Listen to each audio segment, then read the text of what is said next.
ನಂಬಿಕೆ ಇಲ್ಲದೆ ದೇವರನ್ನು ಸಾಧ್ಯವಿಲ್ಲ. ದೇವರನ್ನು ಸಂತೋಷಪಡಿಸುವುದು ಅಸಾಧ್ಯ. ನಂಬಿಕೆ ಇರಬೇಕು. ಏಕೆಂದರೆ ನಾನು ದೇವರನ್ನು ನಂಬುತ್ತಿದ್ದೇನೆ ಎಂದರೆ ನನ್ನ ಕಾರ್ಯವು ಖಂಡಿತವಾಗಿಯೂ ಯಶಸ್ವಿಯಾಗುತ್ತದೆ ಮತ್ತು ಪ್ರಾರ್ಥನೆಗಳಿಗೆ ಉತ್ತರ ಸಿಗುತ್ತದೆ ಎಂಬ ವಿಶ್ವಾಸ ಇರಬೇಕು. ದೇವರು ಇದ್ದಾನೆ ಎಂಬ ಆಂತರಿಕ ಭಾವನೆ ಇರಬೇಕು. ಆ ನಿರ್ದೋಷ ಮನಸ್ಸು ಇರಬೇಕು. ದೇವರ ಮೇಲೆ ಸಂಪೂರ್ಣ ನಂಬಿಕೆ ಇರಬೇಕು. ಅವನು ಬಲಿಗಳನ್ನು ಅರ್ಪಿಸಿದ್ದಾನೆ, ಎಲ್ಲದರಿಗಾಗಿ ಪ್ರಾರ್ಥನೆ ಮಾಡಿದ್ದಾನೆ, ಆದರೆ ಭಯದಿಂದ ಬಂದಿದ್ದಾನೆ. ಅದೇ ನನಗೆ ದೇವರು ಬಹಿರಂಗಪಡಿಸಿದನು.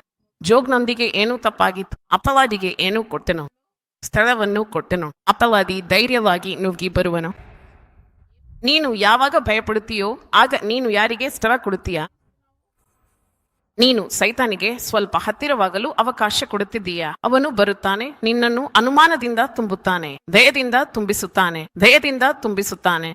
ದೇವರ ಮೇಲಿರುವ ನಂಬಿಕೆಯನ್ನು ತೆಗೆದುಹಾಕುತ್ತಾನೆ. ನಿನಗೆ ಇನ್ನುಳಿದುದು ಎಲ್ಲವೂ ಅನುಮಾನ ಮತ್ತು ಭಯವೇ. ಬಹುತೇಕ ಎಲ್ಲಾ ಕಾಯಿಲೆಗಳು, ರೋಗಗಳಿಗೆ ಮೂಲ ಕಾರಣವೇನೆಂದರೆ ಈ ಭಯ ಎಂದು ಹೇಳುತ್ತಾರೆ.